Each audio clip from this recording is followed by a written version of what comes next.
Können Sie erraten, welche Stadt sich hinter dem Spitznamen des Touristen verbirgt? Bei jeder Frage gibt es 2 Antworten, du musst die richtige wählen. Land der blauen Fjorde.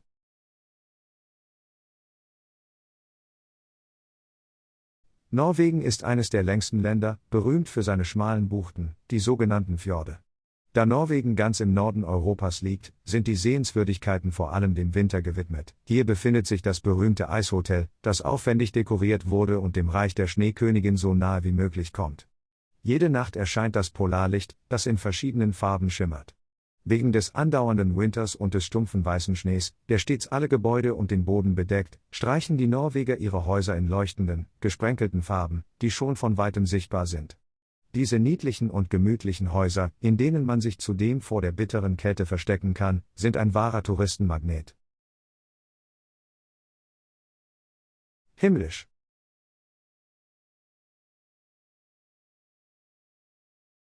China ist das rätselhafteste Land im Osten des Planeten. Wissenschaftler streiten sich endlos über sein Alter und die Gründe für seine rasante Entwicklung und sagen für die Zukunft die Weltherrschaft voraus.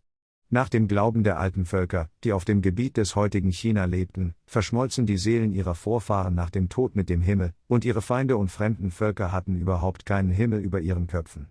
So begannen die Chinesen zu glauben, dass alles der Wille des Himmels über ihren Köpfen ist, da die am meisten verehrten Vorfahren dort sind. Daher auch der Name Celestial, die unter dem Himmel. Das Land der Morgenfrische.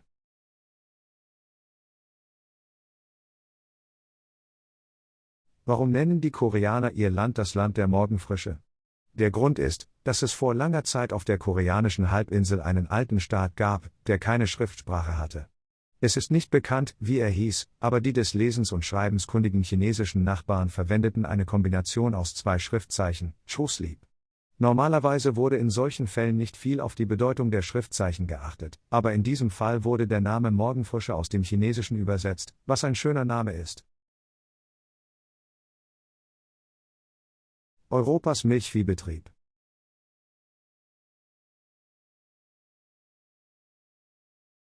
Dänemark, einer der weltweit größten Produzenten von Butter, Käse, Schweinefleisch, Eiern und vor allem Milch.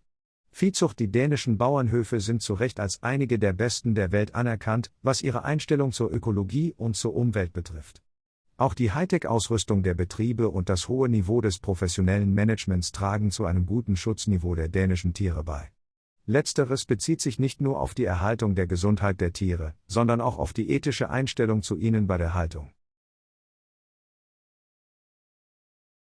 Land aus Eis und Feuer.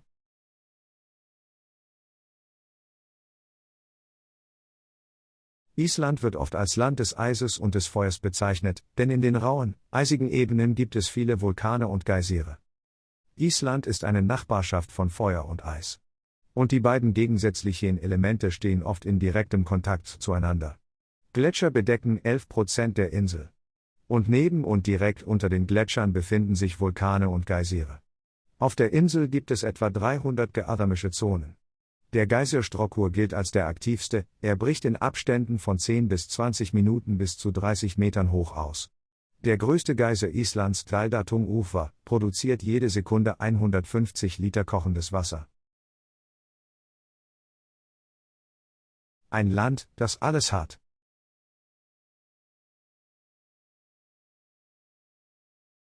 Viele Menschen kennen den Ausdruck Griechenland hat alles. Aber wie kam es zu diesem Satz? Der Satz wurde zum ersten Mal in dem 1944 gedrehten Film Hochzeit verwendet, der auf Tschechows gleichnamigem Varieté basiert. Die Worte stammen von der Figur des Griechen Dymba, der von Osip Abdulov gespielt wurde.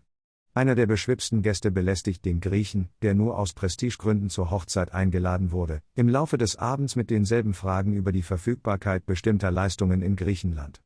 Der ausländische Gast ist jedoch längst eingerostet und weiß nicht, was es in diesem fernen Land gibt und was nicht, und der Sinn der Hälfte der Fragen ist ihm nicht ganz klar. Deshalb antwortet der Grieche auf fast alle Sätze des lästigen Gesprächspartners mit Worten, die später geflügelt wurden.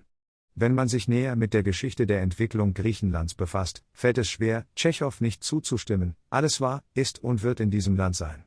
Das Land entstand aus den Trümmern des Reiches, das für seine Macht und seinen Reichtum bekannt war.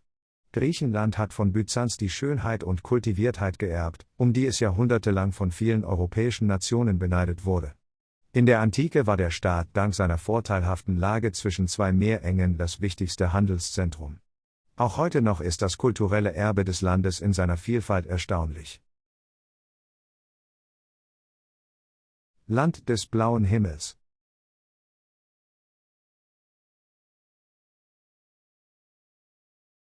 Die Mongolei gilt als das Land des blauen Himmels, da es fast das ganze Jahr über sonnig ist.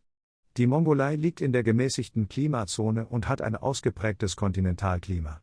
Das bedeutet, dass es durch starke Temperaturschwankungen und geringe Niederschläge gekennzeichnet ist. Auf den kalten, aber nahezu schneefreien Winter, die Temperaturen können bis auf -45 Grad Celsius sinken, folgt der Frühling mit seinen starken Windböen, die manchmal Orkanstärke erreichen, und dann ein warmer und sonniger Sommer. Das Land ist häufig Schauplatz von Sandstürmen. Um das Klima der Mongolei kurz zu beschreiben, genügt es, die großen Temperaturschwankungen selbst innerhalb eines Tages zu erwähnen. Es gibt harte Winter, heiße Sommer und eine erhöhte Lufttrockenheit. Der kälteste Monat ist der Januar, der wärmste der Juni. Land der Himmelsberge.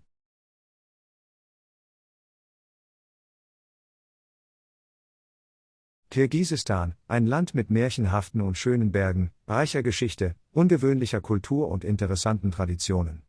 Es ist ein wahres Bergparadies für Bergsteiger, Kletterer und Reisende. Hier gibt es viele Gipfel, die Kletterer bezwingen wollen, um den begehrten Titel Schneeleopard zu erhalten.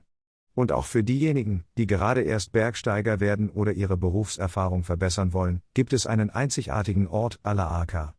In Ala-Aka ist eine große Anzahl von Gipfeln der 1. bis 6. Schwierigkeitskategorie, Fels-, Eis- und Mischrouten an einem Ort konzentriert. Das Land der 1000 Seen.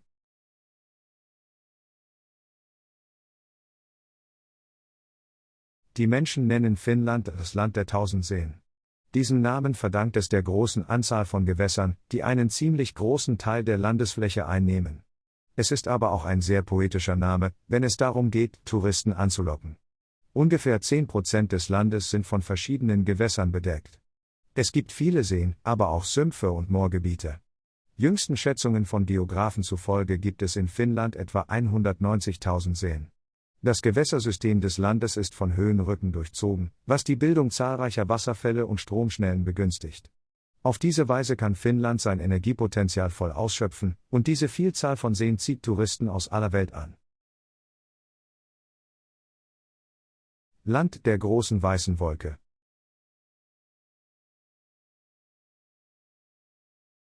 Neuseeland, das in der Sprache der Maori romantisch als Land der großen weißen Wolke bezeichnet wird, ist in jeder Hinsicht ein einzigartiger Ort. Geysire, Fjorde, Berge, Gletscher, Seen, Strände, die Natur ist hier selbst in der Nähe von Großstädten in einem unberührten Zustand erhalten. Aber dieses Land gilt auch als der friedlichste Ort der Erde. Es ist kein Zufall, dass Neuseeland in letzter Zeit immer häufiger als Filmkulisse für Hollywood-Filme dient. Der Herr der Ringe, die neue Version von King Kong und sogar Der letzte Samurai wurden hier gedreht.